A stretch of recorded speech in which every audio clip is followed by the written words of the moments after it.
మహత్యముగల రాజా రాజా మహిమైశ్వర్య దేవా దేవా మహత్యముగల రాజా రాజా మహిమైశ్వర్య దేవా మహాఘనుడా మహోన్నతుడా స్తోత్రార్హుడా శ్రీ యేసువా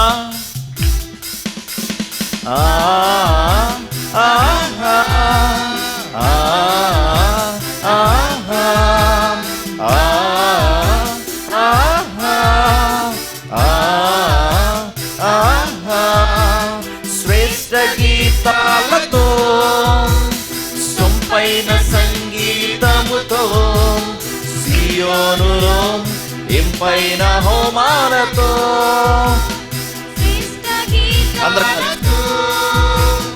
సొంపైన సంగీతముతో సియోనులో ఇంపైన హోమాలతో స్తుతి సింహాసనం స్థాపించేదం స్తోత్రాభిషేకం చేసేదం చేసేదం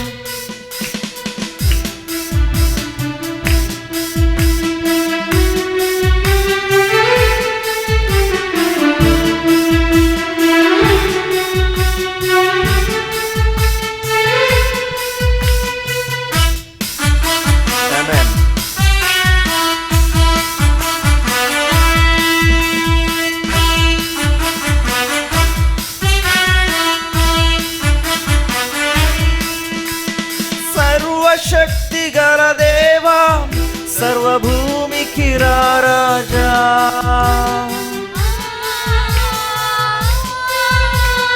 సర్వశక్తి గల దేవా సర్వభూమికి రాజా కృపాపూర్ణుడా కరుణామయ కృతజ్ఞతలు చెల్లింతుము కృపాపూర్ణుడా కరుణామయ కృతజ్ఞతలు చెల్లింతుము మహాఘనుడా మహోన్నతుడా స్తోత్రార్హుడా శ్రీ యేసువా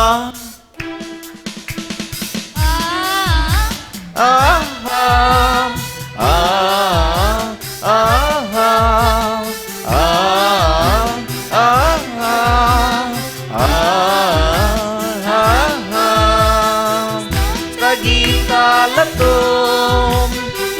పైన సంగీతముతో సియోనులో ఇంపైన హోమాలతో శ్రేష్ఠ గీతాలతో సొంపైన సంగీతముతో సియోనులో ఇంపైన హోమాలతో స్తుతి సింహాసనం స్థాపించేదం చేసేదం చేసేదం ఆమేన్.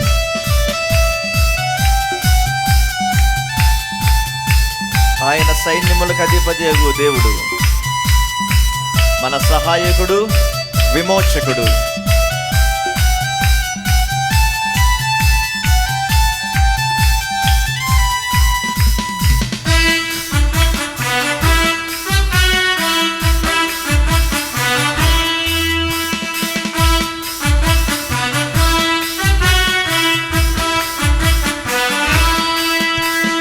సైన్యాధిపతి వగు దేవా నీ దక్షిణ హస్తము చాపుము. సైన్యాధిపతి వగు దేవా నీ దక్షిణ హస్తము చాపుము. సహాయకుడా విమోచకుడా స్తుతిపాత్రుడా నేను కీర్తింతును. సహాయకుడా విమోచకుడా స్తుతిపాత్రుడా నేను కీర్తింతును. మహాఘనుడా మహోన్నతుడా స్తోత్రార్హుడా శ్రీ యేసువా.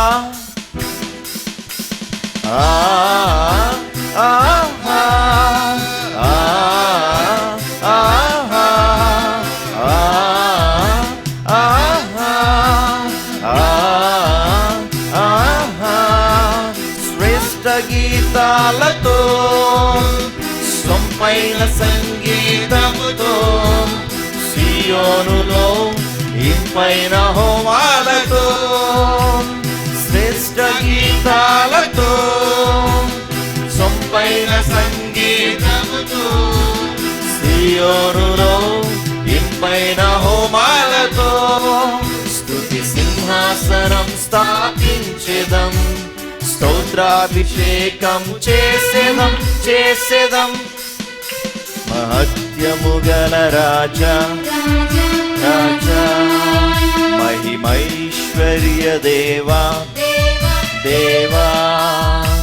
మహత్యము గల రాజా మహిమైశ్వర్య దేవా, మహాగణుడా మహోన్నతుడా, స్తోత్రార్హుడా శ్రీ యేసువా.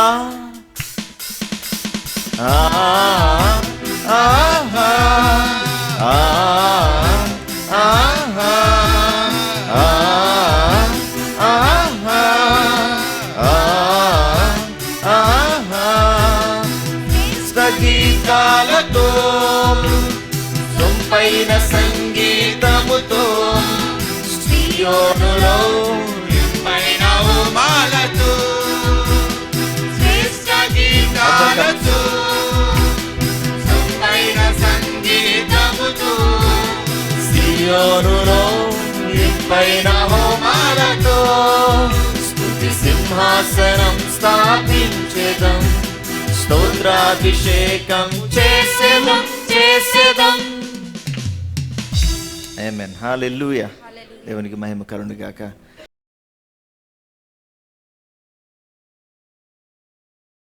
ప్రతి ఒక్కరం కూడా మన పరిశుద్ధ గ్రంథాన్ని హెబ్రీయులకు రాసిన పత్రిక 10వ అధ్యాయము 4వ వచనాన్ని చదువుతున్నాను. ప్రతి ఒక్కరు కూడా ఈ సమయంలో దేవుని మాటలు శ్రద్ధగా గమనిద్దాం.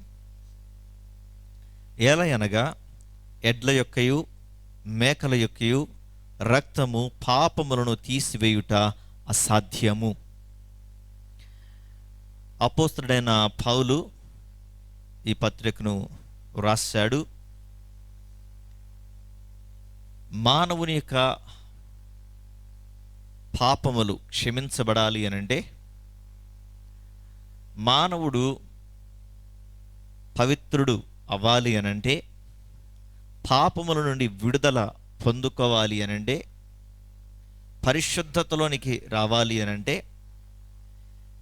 ఎడ్ల యొక్కయు గొర్రెల యొక్కయు రక్తము పాపములను తీసివేయుట అసాధ్యం. కాబట్టి ఎడ్ల రక్తము ఉపయోగం లేదు, మేకల రక్తం కూడా ఉపయోగం లేదు.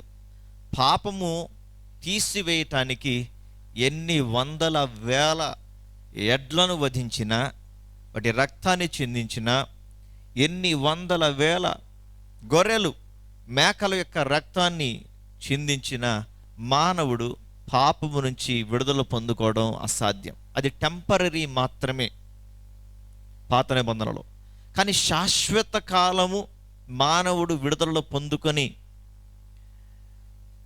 దేవుని సమీపించాలి అనంటే గనక ఒకే ఒక అర్పణ చేయవలసి ఉంది. ఆ అర్పణ ద్వారా మానవుడు దేవునితో సంబంధాన్ని కలిగి ఉంటాడు. 4వ అధ్యాయం 10వ వచనం నుంచి చూద్దాం. యేసు క్రీస్తు యొక్క శరీరము ఒక్కసారియే అర్పింపబడుట చేత ఆ చిత్తమును బట్టి మనము పరిశుద్ధపరచబడి ఉన్నాము. మరియు ప్రతి యాజకుడు దినదినము సేవ చేయొచ్చు పాపములను ఎన్నటికిని తీసివేయలేని ఆ బలులనే మాటి మాటికి అర్పించుచూ ఉండును. ఈయనైతే ఏం చేస్తున్నాడు? పాపముల నిమిత్తమై సదాకాలము నిలుచు ఒక్క బలిని అర్పించి అప్పటి నుండి మన శత్రువులు తన పాదములకు పాదపీఠముగా చేయబడి వరకు కనిపెట్టుచు దేవుని కుడి పార్శ్వమున ఆసీనుడాయను. దేవునికి స్తోత్రం కలుగును గాక. హల్లెలూయా. చూసారా, ఎడ్ల రక్తము మానవుని పాపాన్ని తీసివేయలేవు. ఓకే, అదేవిధంగా మేకల యొక్క రక్తం కూడా మానవుని పాపాన్ని తీసివేయలేవు. కాబట్టి ఏం జరిగితే, ఏం చేస్తే మానవుని యొక్క పాపము తీసివేయబడుతుందంటే యేసు క్రీస్తు ఆయన బలిపశువుగా మారబడాలి. ఆయనే తన ప్రాణాన్ని అర్పించాలి. ఆయనే తనకు తానుగా బలవంతముగా కాక తన ప్రాణాన్ని ప్రజల యొక్క రక్షణ కొరకు అర్పించాలి, తన రక్తాన్ని చిందించాలి. People will be redeemed from their sins only when the perfect sacrifice is done. And that sacrifice is not by force, but it is by free will. And Jesus did it. He gave his life as a ransom for many. అనేకులకు ప్రతిగా క్రయధనముగా ఆయన తన యొక్క ప్రాణాన్ని అర్పించాడు. కాబట్టి ఇక్కడ తెలియచేయబడుతున్నటువంటి మాట ఏంటంటే, ఈయనైతే పాపముల నిమిత్తమై సదాకాలము నిలుచు ఒక్క బలిని అర్పించి, తద్వారా పాత నిబంధనలో ఎలా అయితే బలులు అర్పించేవారు, ఆ బలులతో పనే లేకుండా, ఆ బలుల యొక్క ఆవశ్యకతే లేకుండా ప్రభు అయిన యేసు క్రీస్తు తనను తాను తగ్గించుకొని దాసుని స్వరూపమును ధరించి ఆయన మన నిమిత్తమై ఆయన శిలువలో మరణించాడు. దేవునికి స్తోత్రం కలుగును గాక. హల్లెలూయా. ఆయన ఎందుకు మరణించాడు? Why should Jesus die on the cross? యేసు శిలువలో ఎందుకు మరణించాలి? అసలు ఆయన మరణించకుండా కార్యం చేయలేడా? ఏమండి, ఆయన మరణించకుండా కార్యం చేయలేడా? ఆ సామర్థ్యం ఆయనకు లేదా? ఆయన మరణించకుండా కూడా కార్యం చేయగలడు. కానీ ఏ ఎడ్ల రక్తము, ఏ మేకల రక్తము, వాటి వల్ల ఏది అవదు. కాబట్టి ఆయనే ఈ లోకానికి వచ్చి తన పరిశుద్ధ రక్తమును చెందించి ఆ రక్తము ద్వారా మనకు విడుదల, విమోచన కలిగిస్తున్నాడు. Why should Jesus die on the cross? యేసు ఎందుకని సిలువలో మరణించాలి అంటే, మొట్టమొదటిది మొదటి పేతురు రాసిన పత్రిక 3వ అధ్యాయము 18వ వచనం చూద్దాం. ఏలయనగా మనలను దేవుని యొద్దకు తెచ్చుటకు అనీతిమంతుల కొరకు నీతిమంతుడైన క్రీస్తు శరీర విషయములో చంపబడి ఆత్మ విషయములో బ్రతికింపబడి పాపముల విషయములో ఒక్కసారి శ్రమపడెను. ఆమేన్. ఆయన ఎందుకు చనిపోయాడు? Why should Jesus die on the cross? యేసుక్రీస్తు ఎందుకు చనిపోవాలి అనంటే, మనలను దేవుని యొద్దకు తెచ్చుటకు. లేదా ఆయన ఎందుకు చనిపోయాడు అనంటే, శిలువలో మనను దేవుని యొద్దకు తెచ్చుటకు. ఈ మాటను మనం గమనించినప్పుడు, ఆయన మనల్ని దేవుని యొద్దకు తేవడం ఏంటి? ఏం జరిగింది? ఏ కారణాన్ని బట్టి మనం దేవునికి దూరంగా ఉన్నాం అంటే, దేవుని యొద్దకు తేవటం అని అంటే దాని అర్థం మనం దేవుని దగ్గర లేమనేగా, దేవునికి సమీపంగా లేమనేగా, దేవునికి దూరంగా బ్రతుకుతున్నామనేగా. అంటే మనం దేవునికి దూరం అయ్యాము అనంటే దానికి ఏదో కారణం ఉందిగా. మనం దేవుని సమీపించలేకపోయాము అనంటే దానికి ఏదో కారణం ఉందిగా. We are away from God and there is something is in between.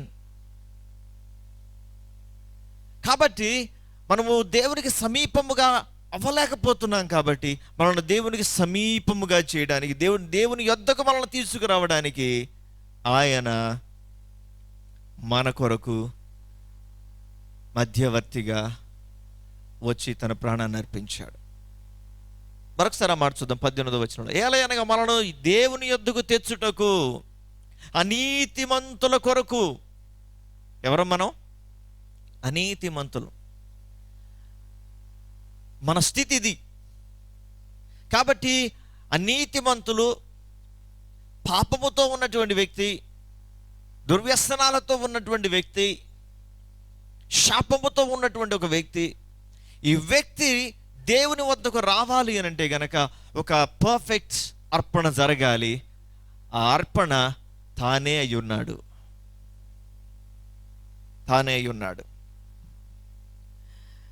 మానవుణ్ణి దేవుని వద్ద నుంచి దూరం చేసింది ఏంటి? ఏ కారణం మానవుని దేవునికి దూరం చేసింది? దాని వలన వచ్చినటువంటి రిజల్ట్ ఏంటి అని మనం గమనించినట్లయితే, రోమీయులకు రాసిన పత్రిక 6వ అధ్యాయము 23వ వచనం చదువుతాను.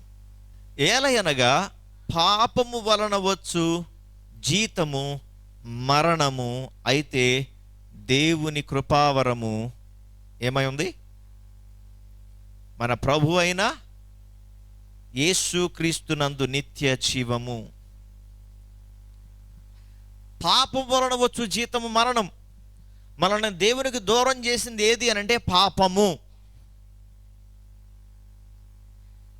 కాబట్టి పాపములో ఉన్నటువంటి మనము దేవుని ఎదుర్కొనలేకపోతున్నాం, దేవుని సమీపించలేకపోతున్నాం, దేవుని యొద్దకు ధైర్యంగా రాలేకపోతున్నాం.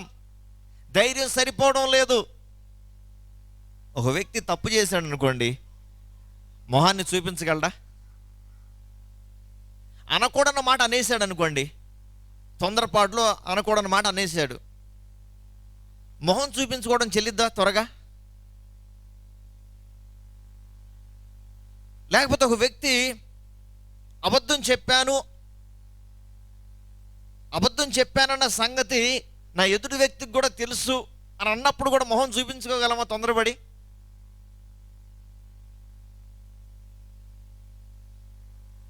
ఏదో మాటల్లో తొందరపాటుగా ఒక మాట అనుకోని మాట వచ్చేసినా కూడా ఇంకోసారి మాట్లాడాలి అంటే, ఎదురుపడాలంటే అయ్యో, లేకపోతే అప్పు తీసుకున్నారు, పలానా రోజు ఇస్తానన్నాం, ఖచ్చితంగా పలానా రోజు ఇస్తాను అని అంటాం, కానీ ఇవ్వలేము. ఆ టైంలో ఎదురుపడగలుగుతామా? ఆ వ్యక్తి వస్తున్నాడు అని అంటే పక్కకి వెళ్ళిపోద్దాం. ఒకవేళ ఫోన్ చేస్తుంటే ఆ ఫోన్ని అటెండ్ చేయం.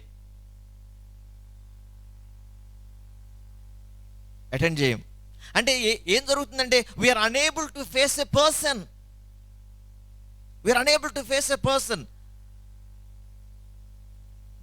మరి దేవుని ఎదుర్కోవటం అంటే చూడండి. కాబట్టి పాపము ఏం చేసిందంటే మనం ధైర్యంగా దేవుని ఎదుర్కోకుండా చేసింది, దేవుని దగ్గరకు రాకుండా చేసింది, దేవునితో మాట్లాడకుండా మనల్ని భయపెడుతూ ఉంది. నువ్వు పాపివి, నీలో పాపం ఉంది, నువ్వు పాపివి, నీ ఆలోచన పాపం, నీ మాటలు పాపం, నీ నడవడిక పాపం, అసలు నీ తలంపులు పాపం, నీవు పాపంలో బ్రతుకుతున్నావు అని అపవాది ఒకవైపు నుంచి మనతో మాట్లాడుతూ ఉంటాడు. మనం దేవుని దగ్గరకు ధైర్యంగా వెళ్ళి ప్రభువా క్షమించు అని అడగకుండా మనల్ని వెనక్కి లాగుతూ ఉంటాడు. కాబట్టి పాపం మనల్ని దేవునికి దూరం చేస్తూ ఉంది.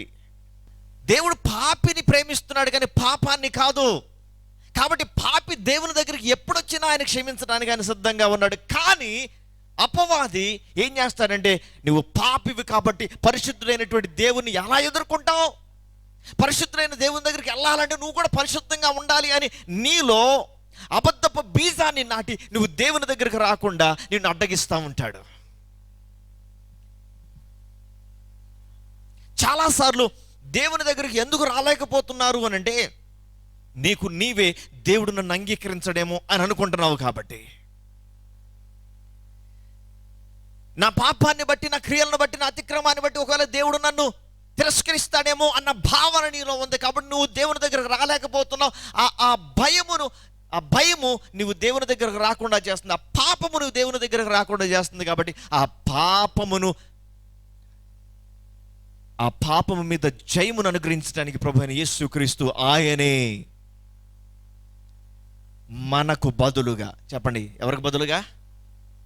నేను చావాల్సింది, పాపానికి వచ్చు జీతం మరణం, అయితే నేను చావకుండా, నీవు చావకుండా మన యొక్క శాపాన్ని, పాపాన్ని అంతటిని కూడా, మన ప్రతి అతిక్రమాన్ని, మన ప్రతి ఒక్క దోషాన్ని ఆయన తన మీద వేసుకుని నీకు బదులుగా నేను మరణిస్తున్నాను అన్నాడు. దేవునికి స్తోత్రం కలుగును గాక. హల్లెలూయా. ఒకవేళ ఆయనే మరణించకపోతే పాపానికి వచ్చు జీతము మరణం. మనం భరించాలి.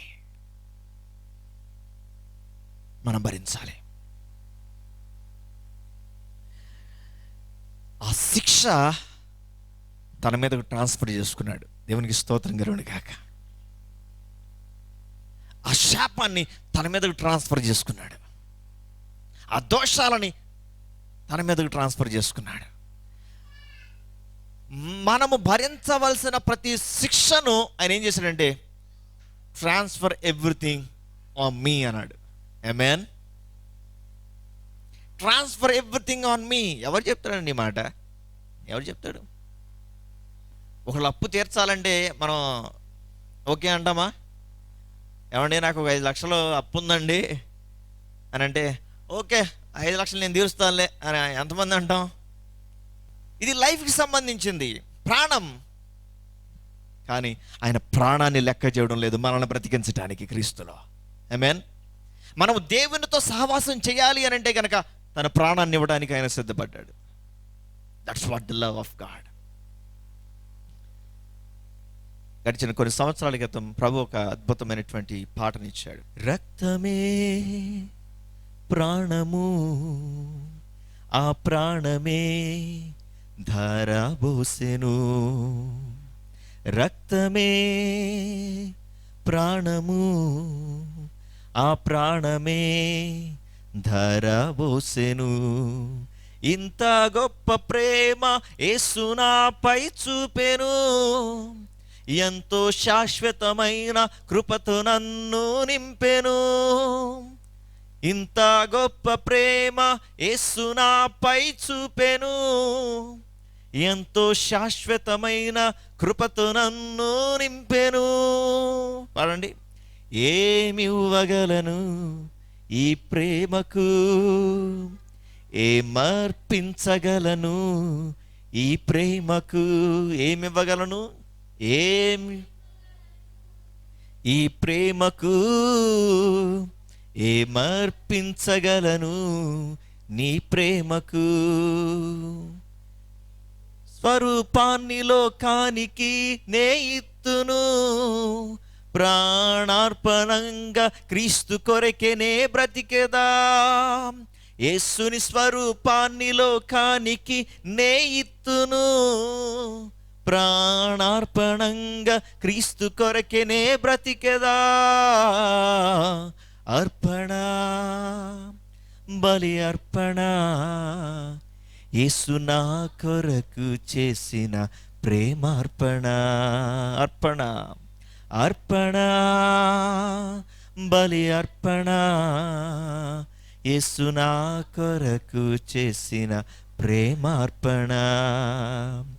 యేసు నా కొరకు చేసిన ప్రేమార్పణ, యేసు నా కొరకు చేసిన ప్రేమార్పణ. ఆయన తన ప్రాణాన్ని ప్రేమతో అర్పించాడు. దేవునికి స్తోత్రం కలుగును గాక. హల్లెలూయా.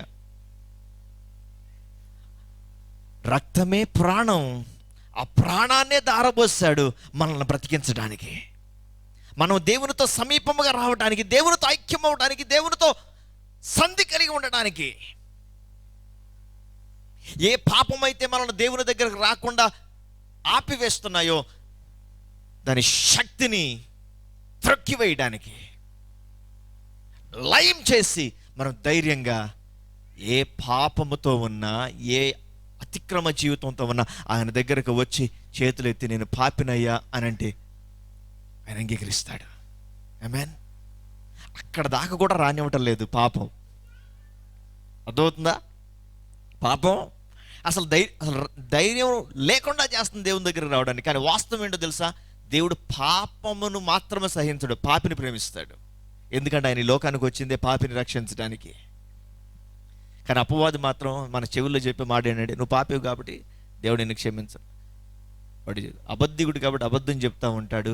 ఈరోజు దైవజనుడిగా తెలియజేస్తున్నాను, దేవుడు నిన్ను నీ పాపాన్ని క్షమించడానికి ఆయన ఎప్పుడూ సిద్ధంగానే ఉన్నాడు. ఆమేన్.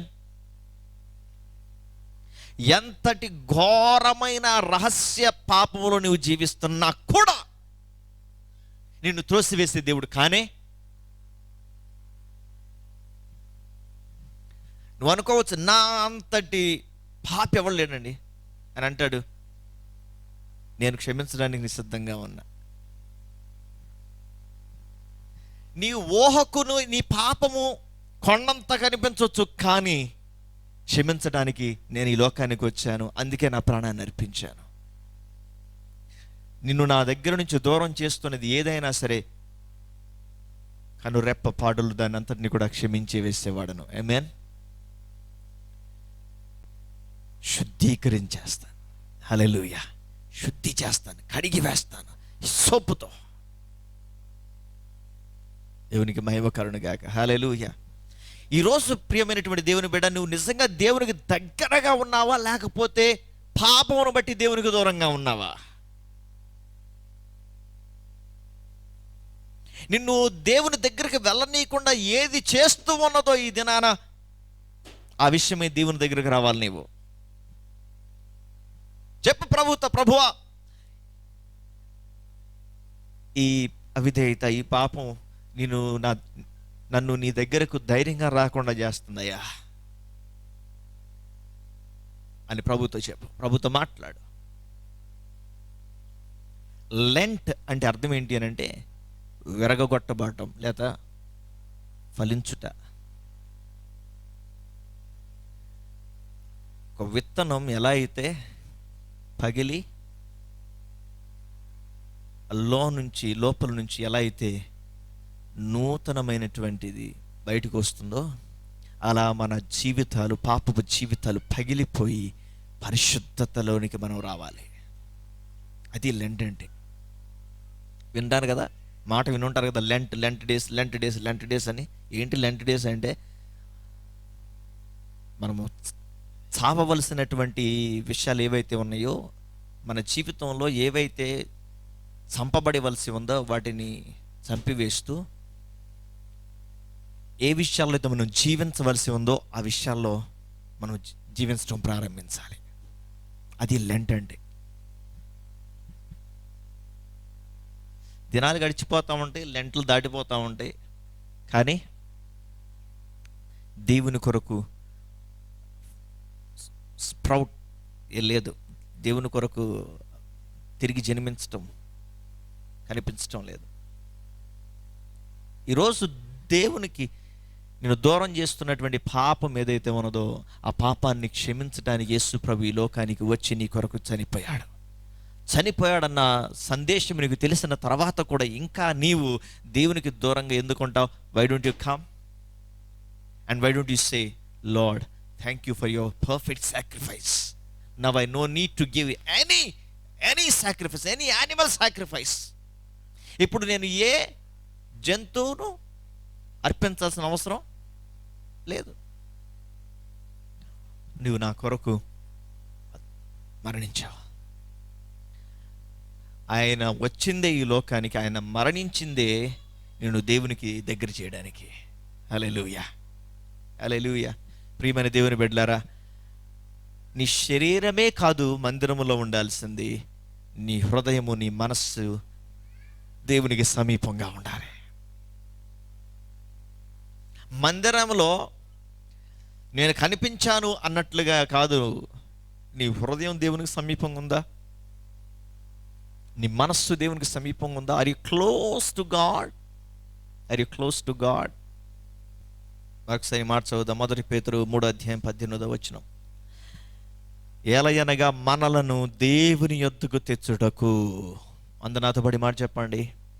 మనలను దేవుని యొద్దకు తెచ్చుటకు.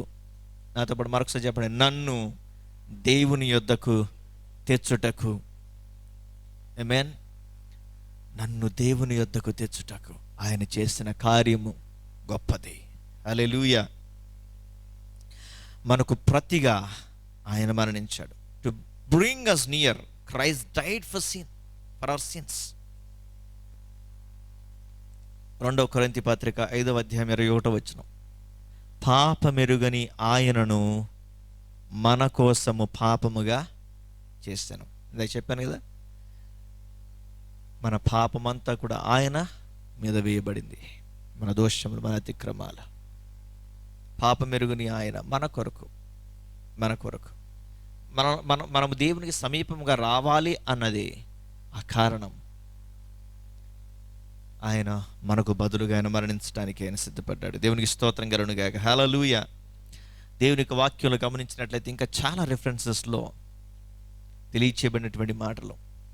మార్కు సువార్త 10వ అధ్యాయము 45వ వచనం, మనుష్య కుమారుడు పరిచారము చేయించుకొనుటకు రాలేదు, కానీ పరిచారము చేయుటకును, జాగ్రత్తగా వినండి, అనేకులకు ప్రతిగా విమోచన క్రయధనముగా తన ప్రాణము ఇచ్చుటకు వచ్చెను.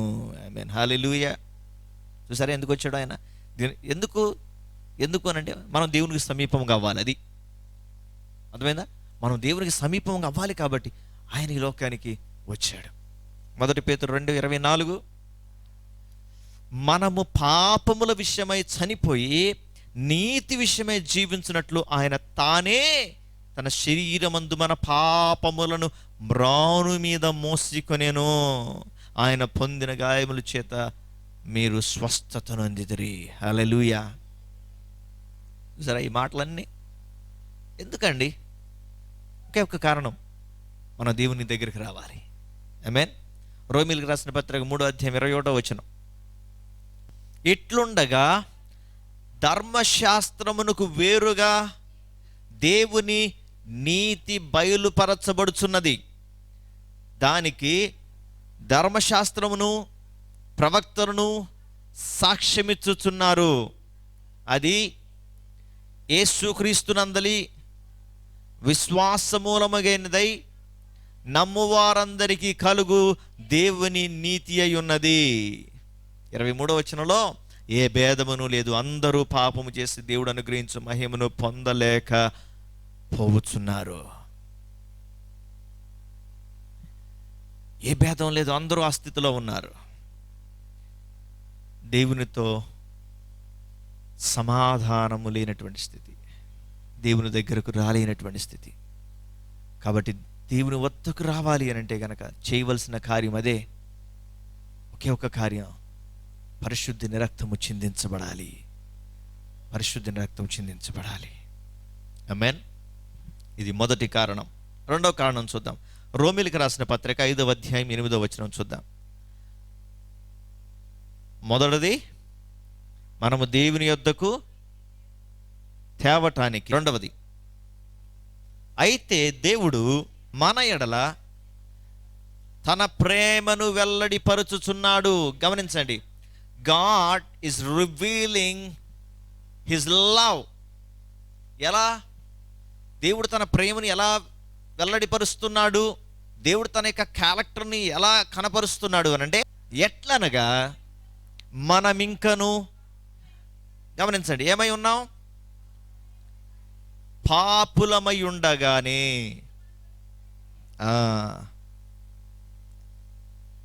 దేవుడు తన యొక్క క్యారెక్టర్ని ఇక్కడ కనబరుస్తున్నాడు. ఆ క్యారెక్టర్ ఏంటి అని అంటే లవ్. చెప్పండి, ఏంటది? Love. God is sowing his love upon us. ఏ స్థితిలో ఉంటే మనం ఇంకనూ ఆ స్థితిలో ఉన్నాం. కాబట్టి ఆ స్థితిలో నుండి మనం జయమును పొందుకోవాలి అని అంటే గనక ఆయన మన కొరకు చనిపోయాడు. ఏం చేయబడ్డాడు? మనం ఇంకనూ పాపలమై ఉండగా క్రీస్తు మన కొరకు చనిపోయాను. 10వ వచనం, ఏలయనగా ఏమై ఉండగా, శత్రువులమై ఉండగా ఆయన కుమారుని మరణము ద్వారా ఎవరితో సమాధానం? దేవుని సమాధానపరచబడిన వారమై ఆయన జీవించుట చేత మరి నిశ్చయముగా రక్షించబడుదుము. ఆమేన్, హల్లెలూయా. 6వ వచనం, ఏలయనగా మనం ఇంకా ఏమై ఉండగా బలహీనులమై ఉండగా క్రీస్తు యుక్త కాలమున ఎవరి కొరకు చనిపోయాడు? ఎవరి కొరకు? బలహీనులమై ఉండగా భక్తిహీనుల కొరకు, ఆ తర్వాత పాపులమై ఉండగా, శత్రువులమై ఉండగా. ఇది మన స్టేటస్. వాట్సాప్లో స్టేటస్ పెడతాం కదా, ఓకే, సెల్ఫీస్, ఓకే, ఫ్రెండ్స్తో దిగి, ఓకే, మూతి 40 వంకర్లు పెట్టి, ఓకే, విక్టరీ చూపిస్తున్నట్టు స్టేటస్ పెడతాం కదా. అసలు మన స్టేటస్ ఏంటో మనకు తెలుసా? భక్తి విషయంలో అసలు మన బ్రతుకు, మన స్టేటస్ ఏంటంటే ఇది.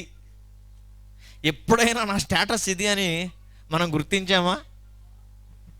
ఒకసారి పెట్టి చూడండి, నా స్టేటస్ అని ఈ మాటలన్నీ పెట్టి చూడండి.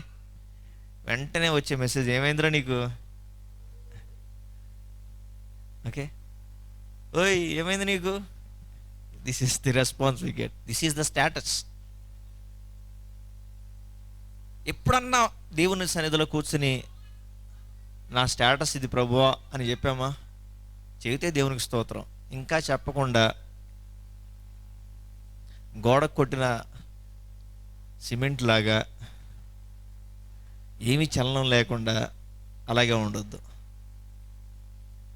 నీ స్టేటస్ ఏంటో నీకు అర్థమైపోవాలి. అర్థమైపోయి ఎక్కడ నీకు క్షమాపణ దొరుకుతుందో, ఎక్కడికి వస్తే రక్షణ పొందుకుంటావో అక్కడికి వచ్చేయాలి. ఆమేన్. భక్తిహీనులమై ఉండగా, బలహీనులమై ఉండగా, ఇంకా శత్రువులమై ఉండగా, పాపులమై ఉండగా దేవుడు తన ప్రేమను కనబరిచాడు. Hallelujah. God revealed his character, love. దేవుడు లోకమును ఎంతో ప్రేమించాను. ఆయన ప్రేమించాడు కాబట్టే ఈరోజు నీవు నేను రక్షించబడ్డాం. ఆమేన్. లేకపోతే పాత నిబంధనలలాగా ఎడ్లు ఎక్కడున్నాయా, మేకలు ఎక్కడున్నాయా, పావురాలు ఎక్కడున్నాయా అని వెతుక్కోవడం, చర్చి ముందుకు తీసుకురావడం. ఓకే, బయట ఇట్లాంటి కుర్రాళ్ళందరూ కూర్చుని తెచ్చినట్టు వధించడం, ఇక సంగతి చూడటం. ఇది ఏదీ లేకుండా ఏ సమయంలో అయినా, అది అర్ధరాత్రి కావచ్చు, మిట్ట మధ్యాహ్నం కావచ్చు, వేకువజామునే కావచ్చు, ఎప్పుడైనా సరే నా స్టేటస్ ఇదని గుర్తొస్తుందో మోకరించి నన్ను క్షమించు ప్రభువా అనే అవకాశం దేవుడిచ్చాడు. ఆమేన్. లేకపోతే ఉదయం అవగానే మార్కెట్కి వెళ్ళాలి. ఓకే, మార్కెట్కి వెళ్ళి ఏది పడితే అది కంటికి నచ్చింది తేకూడదు. మళ్ళీ దానికంటే కొన్ని నియమాలు ఉన్నాయి కదా, అటువంటి దాన్ని తీసుకురావాలి. బాగా భేదోండండి, అసలు నేను ఖర్చు పెట్టలేనంటే నువ్వు పావురం తీసుకురావాలి, గువ్వను తీసుకురావాలి. ఓకే, అప్పుడు అర్థమైపోద్ది ఎంతమంది ఏం చేశారు. కానీ మన బ్రతుకులు ఎవరికీ తెలియకుండా రహస్యంగా మనం మన గదిలో కూర్చుని ప్రభువా నన్ను క్షమించు అంటే చాలు, క్షమించడానికి ఆయన కార్యం చేసి ముగించాడు. హల్లెలూయా. ఓ చైర్లో కూర్చుని ఉంటాడు ప్రీస్ట్ గారు, ఓ చెక్క ఉంటుంది, మొహం కనిపించకుండా మాట వినిపించడానికి ఒక మెష్. ప్రీస్ట్ గారు వీళ్ళు చేసిన పాపాలన్నీ విని, అమ్మా మరి అమ్మా